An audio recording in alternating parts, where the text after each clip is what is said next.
A partir de esta grabación vamos a ir introduciendo progresivamente las distintas funciones orgánicas que en la primera presentación describimos y concretamente ahora las funciones oxigenadas. Comenzaremos por aquellas que contienen enlaces simples carbono-oxígeno, es decir, los alcoholes, los fenoles y los éteres.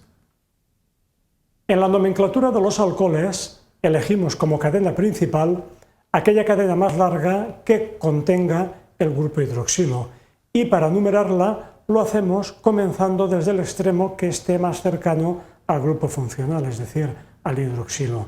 En este caso, por ejemplo, es muy evidente ya que el grupo OH lo tenemos en la posición 2, si empezáramos por aquí lo tendríamos en la posición 4. En este caso tenemos dos grupos hidroxilo y entonces la cadena principal no es la más larga, sino aquella más larga pero que contenga los dos grupos hidroxilo. Y para numerarla adoptaremos aquella opción donde los localizadores de los grupos hidroxilo sean los más bajos posible.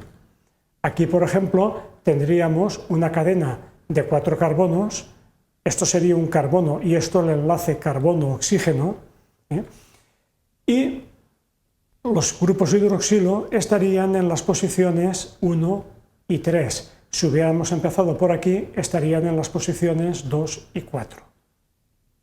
Bien, para construir el nombre del alcohol, hacemos terminar el nombre del hidrocarburo correspondiente en ol. Si hay más de un grupo hidroxilo, eso lo especificamos con los prefijos di, tri, etc. Y una vez teniendo el nombre del alcohol base, antepondríamos los nombres de los radicales ordenados alfabéticamente del mismo modo que lo hacíamos en los hidrocarburos. Aquí, por ejemplo, siguiendo con el ejemplo anterior, tendríamos el 2-propil, 1,3-butanodiol. En las posiciones 1 y 3 tenemos los grupos funcionales, hay 2, y en la posición 2 el sustituyente, en este caso un grupo propilo. Los fenoles son alcoholes donde el grupo hidroxilo está unido a un anillo aromático, a una estructura aromática.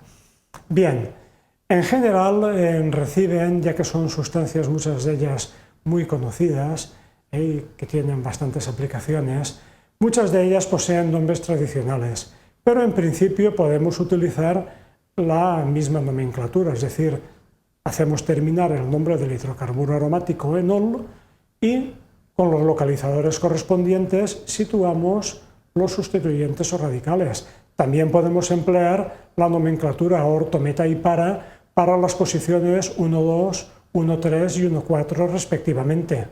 También suelen nombrarse muchas veces como derivados del fenol. Por ejemplo, en este caso podríamos tener el 1,2-bencenodiol, el orto-difenol, o bien también podría emplearse el nombre tradicional que es pirocatecol. En el caso de los éteres hay dos formas de nomenclatura que pueden ser utilizadas. Hay una donde los radicales unidos al átomo de oxígeno los nombramos por orden alfabético y a continuación terminamos con la palabra éter. Por ejemplo, en este caso tenemos un radical etilo, un radical propilo, tendríamos etil, propil, éter. También otro modo de nomenclatura es tomar el radical más sencillo, hacerlo terminar en oxi y utilizar esa partícula como sustituyente del alcano en el carbono correspondiente. Por ejemplo, aquí tendríamos un grupo etilo con el oxígeno, a eso le llamaríamos etoxi. El nombre general sería el alcoxi. Etoxi, propoxi, butoxi. Entonces tendríamos etoxi y por dónde se une a este hidrocarburo al propano ese grupo etoxi en el carbono 1. por tanto diríamos 1-etoxipropano.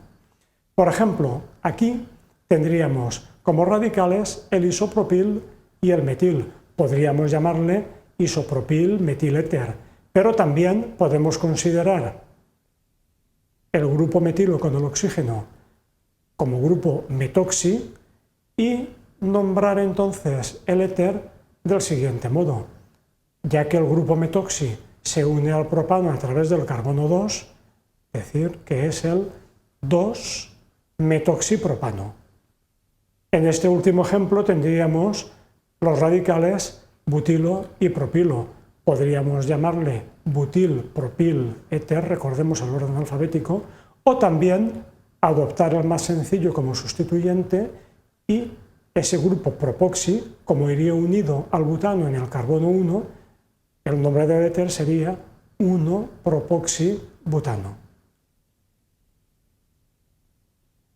Cuando tenemos insaturaciones o ramificaciones, bueno, pues aquí emplearemos los criterios que ya hemos visto en los hidrocarburos, siempre teniendo en cuenta que la preferencia la va a tener el grupo funcional. De hecho, por ejemplo, aquí tendríamos una cadena de 4 carbonos, en la posición 1, que es la preferente, está el grupo hidroxilo, y en la posición 2 tendríamos la insaturación. Por eso decimos 2-butén, para especificar que la insaturación está en el carbono 2, 1-ol. Aquí, por ejemplo, tendríamos una cadena de 5 carbonos, en la posición 2, la más baja posible, tendríamos el grupo hidroxilo, 2-pentanol, por tanto, pero entonces en la posición 3, como tenemos un grupo metilo, diríamos 3-metil, 2-pentanol. La nomenclatura de los ácidos carboxílicos se lleva a cabo terminando el nombre del hidrocarburo correspondiente con la terminación oico. Lo que ocurre es que en los más sencillos los nombres tradicionales están muy arraigados. De hecho, por ejemplo, en principio, al ácido de un carbono tendríamos que llamarle metanoico, de metano, metanoico, pero es el ácido fórmico, es el ácido que tienen, por ejemplo, las ortigas o las hormigas en sus picaduras. El ácido etanoico es mucho más conocido como ácido acético y son nombres además admitidos. El propanoico derivaría del propano, se llama habitualmente también propiónico, del mismo modo que el butanoico butírico o el pentanoico valeriánico. Estas serían sus estructuras, sería la serie homóloga de los ácidos carboxílicos sencillos. Bien.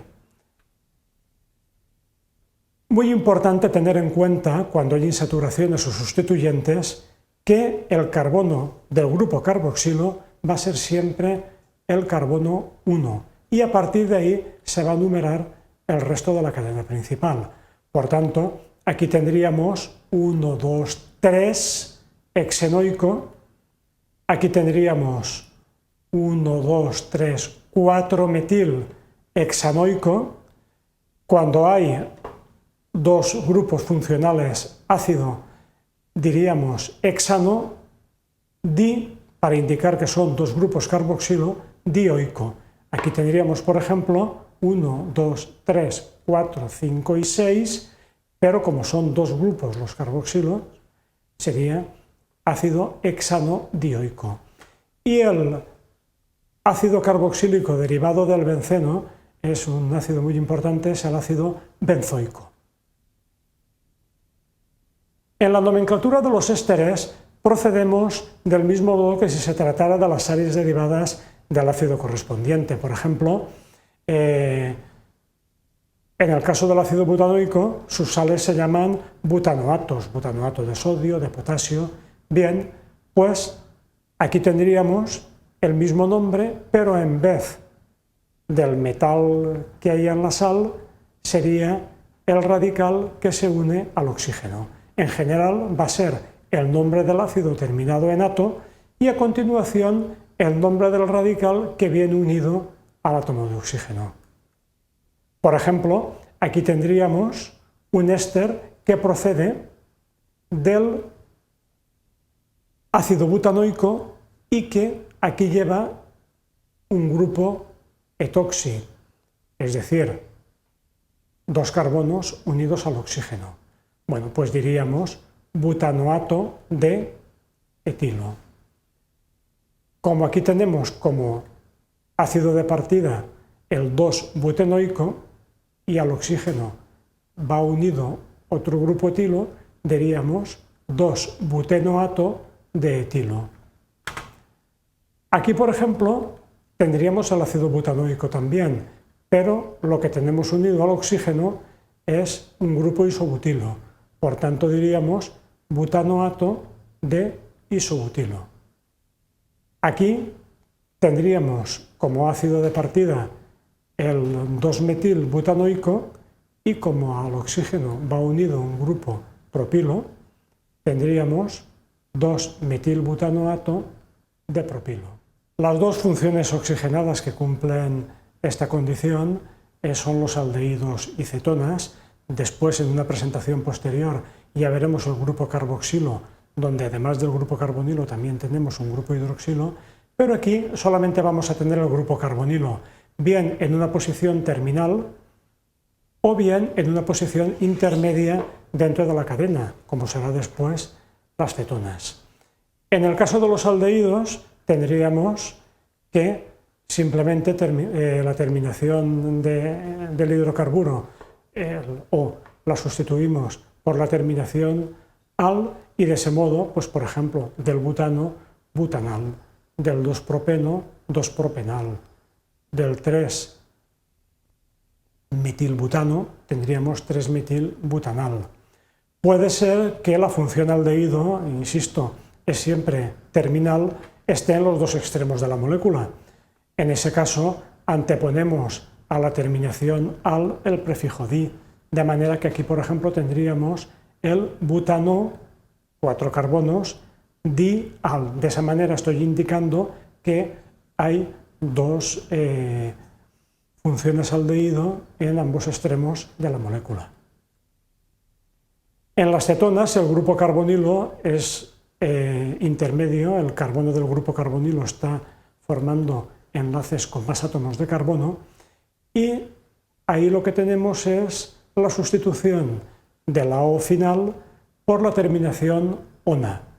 Hemos de tener en cuenta que en aquellas cetonas más habituales, las de cadena abierta, tenemos que localizar la posición del grupo carbonilo y entonces la numeración de la cadena principal la haremos siguiendo la norma general, de modo que el localizador del grupo carbonilo sea el más bajo posible.